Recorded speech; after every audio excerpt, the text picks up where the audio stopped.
kita pada pembelajaran filsafat ilmu dengan dosen pembimbing Bapak Dr. Ali Asmar MPD. Baiklah, pada kesempatan hari ini kami dari kelompok 5 akan mempresentasikan materi mengenai cara mendapatkan pengetahuan atau epistemologi. Saya dan teman-teman akan mempresentasikan materi ini ke dalam beberapa bagian.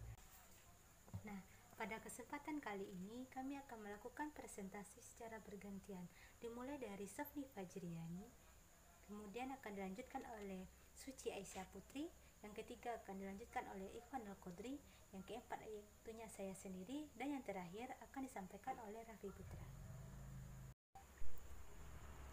Baiklah, presentasi pertama mengenai pengertian epistemologi akan disampaikan oleh Sofni Fajriani. Kepada Sofni dipersilakan.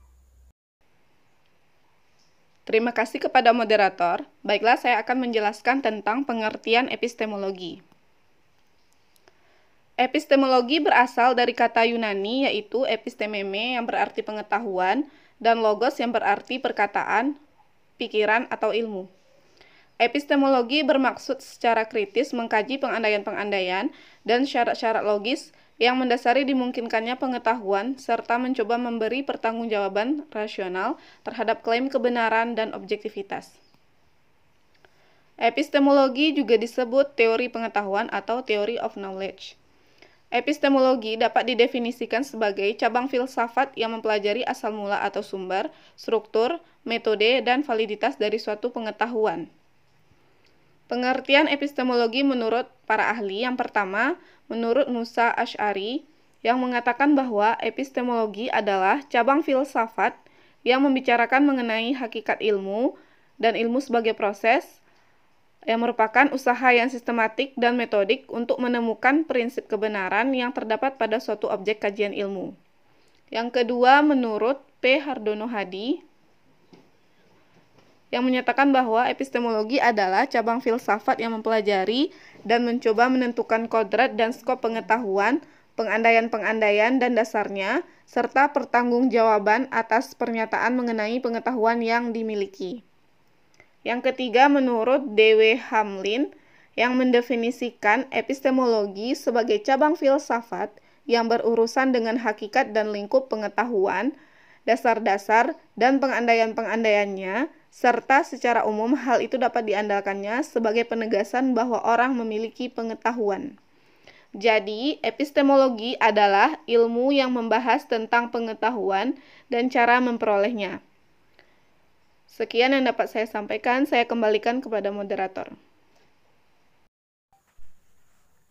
Baiklah, terima kasih kepada Sofni yang telah menyampaikan pengertian epistemologi. Presentasi selanjutnya akan dilanjutkan oleh Suci Aisyah Putri, yaitu mengenai jenis-jenis pengetahuan. Baiklah, terima kasih kepada moderator. Di sini saya akan menjelaskan materi tentang jenis-jenis pengetahuan. Nah, sebelum mengetahui jenis-jenis pengetahuan, ada baiknya kita mengetahui dulu apa itu definisi dari pengetahuan. Nah, pengetahuan secara etimologi berasal dari kata bahasa Inggris yaitu knowledge. Secara terminologi, pengetahuan itu adalah proses kehidupan yang diketahui manusia secara langsung dari kesadarannya sendiri. Menurut Aristoteles, pengetahuan bisa didapat berdasarkan pengamatan dan pengalaman. Jadi, pengetahuan itu bisa kita katakan sebagai hasil pengetahuan manusia terhadap sesuatu atau segala perbuatan manusia untuk memahami suatu objek yang dihadapinya atau hasil usaha manusia untuk memahami suatu objek tertentu. Nah, ada dua teori yang bisa digunakan untuk mengetahui hakikat dari sebuah pengetahuan. Yang pertama, teori realisme, yang mengatakan bahwa pengetahuan adalah kebenaran yang sesuai dengan fakta. Apa yang ada dalam fakta itu dikatakan benar.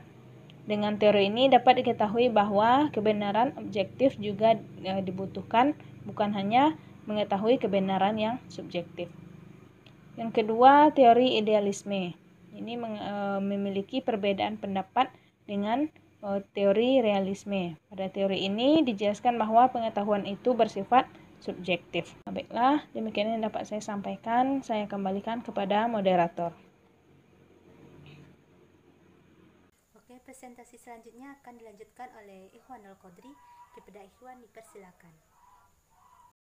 Baik, terima kasih kepada moderator yang telah memberikan waktunya. Saya akan melanjutkan presentasi dari kelompok kami. Menurut Burhanuddin Salam, pengetahuan yang dimiliki manusia itu ada 4, yaitu 1. Pengetahuan biasa. Pengetahuan biasa adalah pengetahuan yang secara alamiah,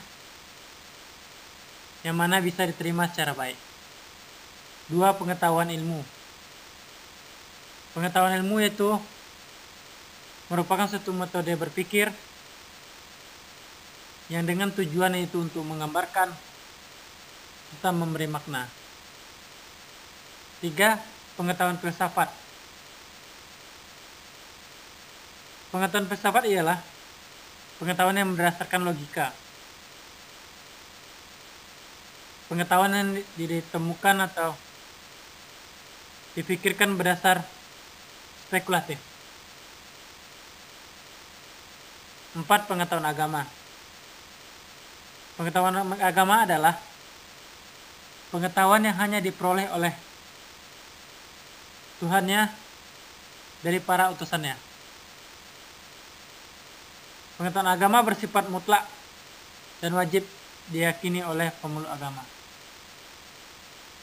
Ada beberapa sumber yang digunakan manusia untuk mencari pengetahuan dan kebenaran, yaitu 1. Empirisme. Empirisme adalah aliran filsafat yang berpendapat bahwa pengetahuan bersumber dari pengalaman, sehingga pengenalan merupakan hal yang sempurna. 2. Rasionalisme, di mana aliran ini menyatakan bahwa akal adalah dasar kepastian pengetahuan, di mana pengetahuan diukur dengan akal. 3. Intuisi. Intuisi adalah hasil dari revolusi pemahaman yang tertinggi, di mana seperti insting, yaitu berbeda dari kesadaran dan kebebasan. Yang keempat, wahyu. Wahyu adalah pengetahuan yang disampaikan oleh Allah Subhanahu wa taala kepada manusia lewat perantara para nabi.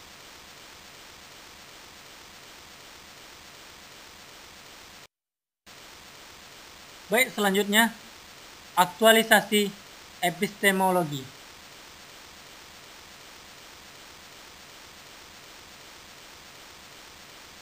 Teori bukanlah suatu ilmu pemikiran yang bersifat teoritis saja.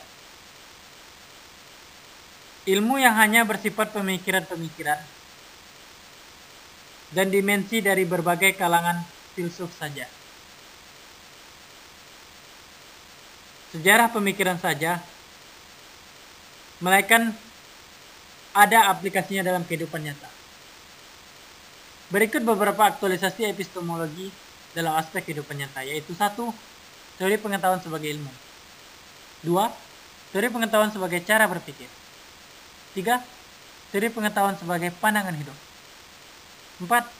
Teori pengetahuan sebagai pemikiran yang relatif. Mengenai metode ilmiah yang akan dipresentasikan oleh saya sendiri. Baiklah, saya akan melanjutkan presentasi dari kelompok kami, yaitunya mengenai metode ilmiah. Metode ilmiah merupakan prosedur dalam mendapatkan pengetahuan yang disebut ilmu. Jadi, ilmu pengetahuan merupakan pengetahuan yang didapatkan lewat metode ilmiah. Syarat-syarat yang harus dipenuhi agar suatu pengetahuan bisa disebut ilmu, yakni tercantum dalam metode ilmiah. Metode ilmiah berperan dalam tataran transformasi dari wujud pengetahuan menjadi ilmu pengetahuan. Bisa tidaknya pengetahuan menjadi ilmu pengetahuan sangat bergantung pada metode ilmiah.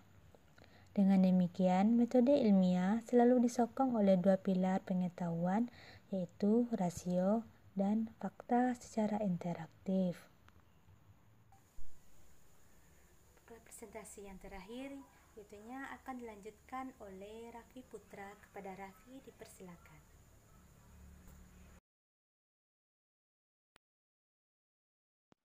Bismillahirrahmanirrahim. Terima kasih pada moderator. Baiklah, selanjutnya saya akan menjelaskan materi kelompok kami tentang cara mendapatkan pengetahuan atau epistemologi.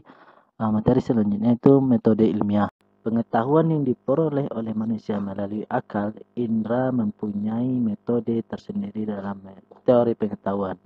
Di antaranya adalah 1. Metode induktif.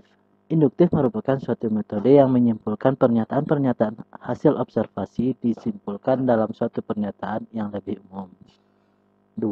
Metode deduktif. Deduksi sendiri merupakan suatu metode yang menyimpulkan bahwa data empirik diolah lebih lanjut dalam suatu sistem pernyataan yang runtut. Hal-hal yang harus ada dalam metode deduktif ialah adanya perbandingan logis antara kesimpulan-kesimpulan itu sendiri. Yang ketiga, metode positifme. Menurut Auguste Comte, metode ini berpangkal dari apa yang telah diketahui, yang faktual, yang positif. Serta menurut Comte, perkembangan pemikiran manusia berlangsung dalam 3 tahap, yaitu teologis, metafisis, dan positif. Yang keempat, metode kontemplatif, atau metode ini mengatakan adanya keterbatasan indera dan akal manusia untuk memperoleh pengetahuan, sehingga objek yang dihasilkan pun berbeda-beda, harusnya dikembangkan suatu kemampuan akal yang disebut dengan intuisi. Dan yang terakhir, metode dialektis. Itu merupakan metode tanya jawab untuk mencapai kejernihan filsafat. Metode ilmiah lainnya untuk mendapatkan pengetahuan adalah yang pertama, metode rasionalisme. Metode rasionalisme atau yang mengutamakan rasio atau akal pikiran untuk memperoleh pengetahuan. Pengalaman hanyalah perangsang untuk memperoleh pengetahuan. Yang kedua, metode empirisme, metode yang mengutamakan pengalaman sebagai hal yang utama, baik pengalaman lahiriah maupun batiniah manusia. Bahan dari pengalaman tersebut diolah dan dikembangkan oleh akal dan pengalaman sebagai sumber pengetahuan, karena pengalaman diambil dari kepastian dari 2 fakta dan nyata. Mungkin hanya itulah yang dapat saya sampaikan.